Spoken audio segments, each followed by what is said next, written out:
பரசுராமன் என்ற கொடுங்கோலன் நமது சித்தர்களை கழுமரம் ஏற்றி சித்திரவதை செய்தானோ அதெல்லாம் சித்திரவதை என்று சொல்லி வந்தது.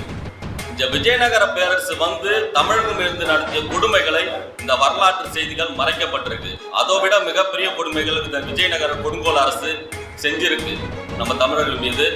தமிழர்கள் நிலங்களை அவர்களா முதல்ல வந்து நிலங்களை பறித்தார்கள். நம்மிடம் நிலங்கள் அதிகாரம் இருக்கும்போது மீண்டும் எழுந்து வந்தோம். விஜயநகர அரசு வந்த பிறகுதான் நில உடைமை நம்ம விட்டு போய் நம்ம அந்த நிலத்திலேயே அடிமைப்படுத்தப்பட்டோம். இன்று வரை நம்ம அடிமையா தான் இருக்கோம். இந்த நிலை மாறணும். ஏன் மாற மாட்டோம்?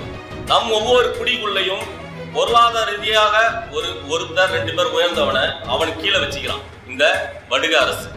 இன்று வரை அவர் ஆட்சி அதிகாரத்தில் தமிழ்நாட்டில் 100% இருக்கிறதுல 10% கூட இல்லாத ஒரு வடுக இந்த ஆட்சி அதிகாரத்தை கைப்பற்றி வச்சுக்கிட்டு ஜாதியாலும் குடிகளாலும் பிரித்து சூழ்ச்சி செய்து நம்மளை ஒன்றிணைக்காம இத்தனை ஆண்டு காலம் வைத்திருக்கிறான்.